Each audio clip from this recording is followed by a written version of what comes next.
The CMNAA planning effort is also considering long-term solutions to address mobility needs in 2040 and beyond. This requires looking at travel patterns within an expanded region. This is the existing daily traffic served on the Green and DeSoto bridges compared to projections for 2040 daily volumes. As traffic grows over time, it will place additional stress on the local street system that feeds the bridges, which requires close consideration of how these intersections contribute to congestion.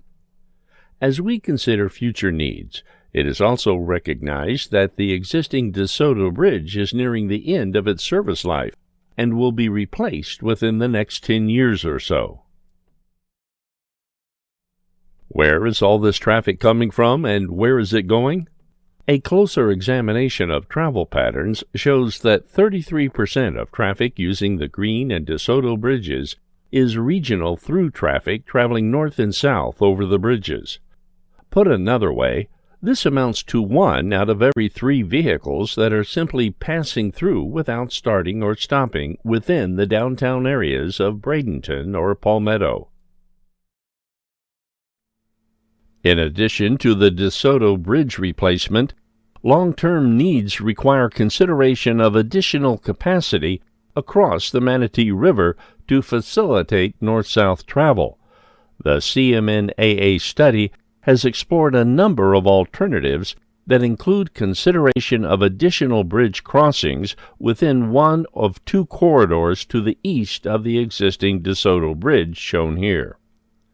The Blue Corridor utilizes 9th Street or 15th Street in Bradenton with a connection to 16th Avenue in Palmetto. The Purple Corridor considers utilizing 27th Street in one of 2 potential configurations that connect with Ellington-Gillette Road north of the river. We'd like your input in this survey on your preference for a new crossing location. With a new bridge crossing the river comes new travel demand that is drawn to the corridor. Existing roadways would need to be widened to support the increase in traffic. Widening the roadway to support a new bridge over the Manatee River will also change the look and feel of the existing street. This concept shows what a 4-lane roadway might look like along 9th, 15th, or 27th Street. Widening involves the potential for impacts to residences, businesses, as well as historic resources such as the Manatee Village Historical Park at the north end of 15th Street in Bradenton. 9th and 27th Streets have similar challenges with potential impacts to historic resources associated with the reconstruction necessitated by future widening.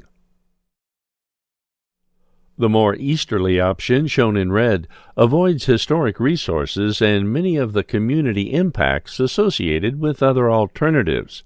This utilizes a portion of the city's golf course property to provide an easterly alignment, bridging a portion of the Braden River, crossing State Road 64 on the causeway, and bridging a wider section of the Manatee River before intercepting Ellington-Gillette Road.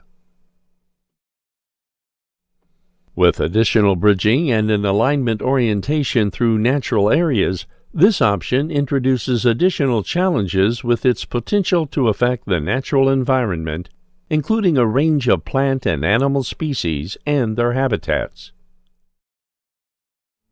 Given that the additional traffic along these routes would be mostly regional through traffic bound for the new bridge, the study has considered an opportunity to separate the traffic mix, allowing local traffic to remain at grade while shifting the regional through traffic up to an elevated throughway. This concept depicts how an elevated throughway could be incorporated into a parkway-style roadway on the ground level. This shifts the regional through traffic up to the elevated facility, allowing the local roadway at the ground level to serve local access with the addition of upgraded bicycle and pedestrian features. In this scenario, the throughway carries over 80% of the overall travel demand, and traffic volumes on the local street system below the thruway would be comparable to today's levels. Comparing the right-of-way needs for the new bridge corridors with both at-grade widening and elevated thruway options, the at-grade widening options would require significant right-of-way acquisition, while the elevated thruway provides a more compact solution. Both options would provide for multimodal enhancements, such as bicycle lanes and sidewalks along both sides of the roadway, while the elevated thruway concept minimizes the need for widening and keeps the majority of traffic off the ground level.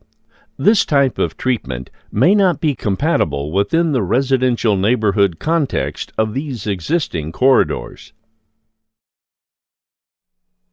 Given the challenges identified with new bridge corridors to the east, the team has also explored the question of what options might be available to provide the needed future capacity within the existing First Street DeSoto Bridge corridor.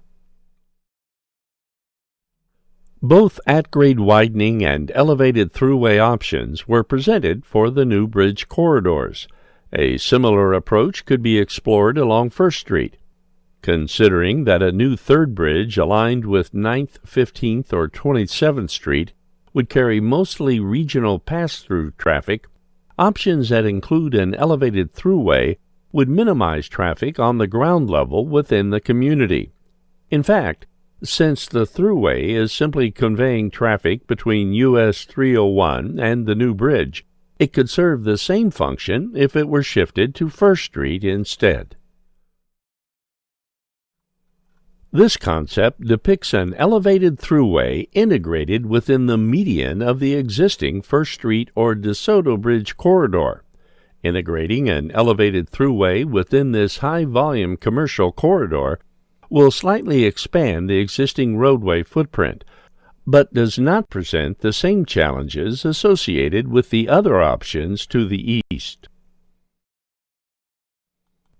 Orienting regional pass-through traffic along its desired pathway through the network allows the First Street corridor to serve 135,000 daily trips in 2040 between these two cooperating facilities.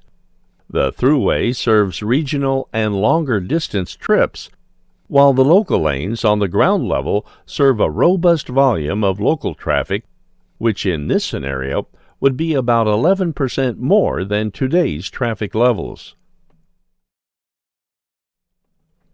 This is a view from the north side of the Manatee River along the causeway leading to Palmetto. As the road approaches the Manatee River, the local at-grade lanes would rise to meet the elevated thruway so that both facilities can be conveyed across the river by a new DeSoto Bridge. This integrated approach accomplishes the same objective as creating a separate corridor and new bridge crossing.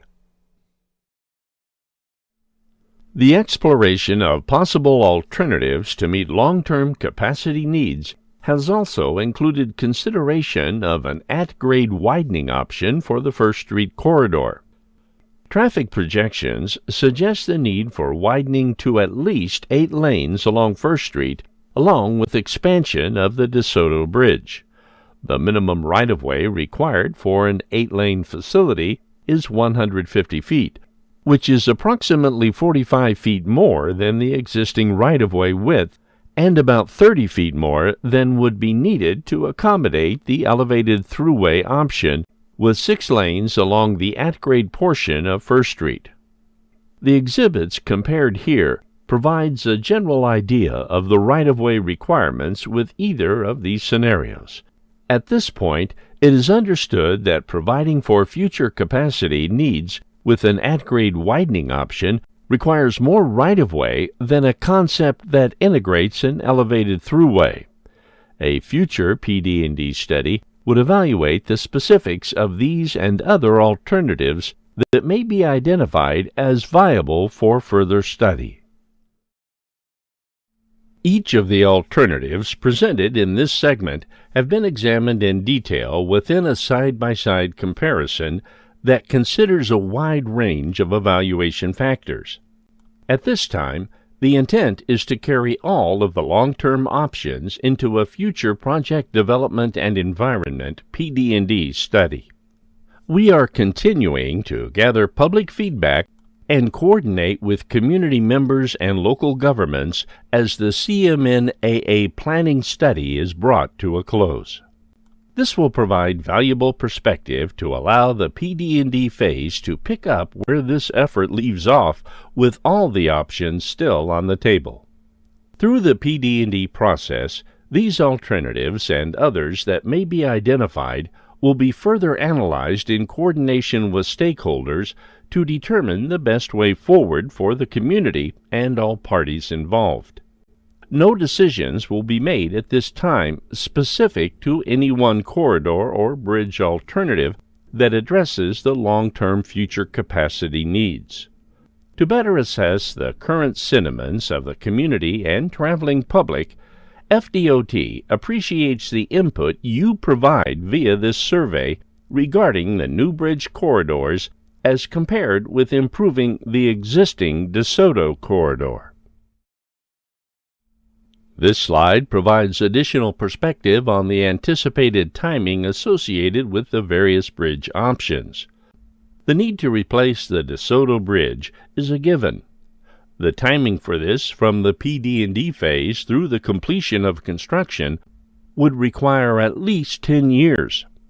Consideration of other long-term solutions involves different levels of study to meet federal requirements, which introduces additional time into the project development process. Providing new capacity within the existing DeSoto Bridge corridor, such as with the elevated thruway, would require approximately 12 years if funding could be identified for construction. A new bridge crossing of the Manatee River within either of the new corridors identified east of First Street would likely take more than 15 years. Recall that these timeframes are from the start of the PD&D study phase, which is still anticipated to begin sometime in 2023. This concludes the Long-Term Improvement Strategies video. Please proceed to the next tab to answer the final set of survey questions.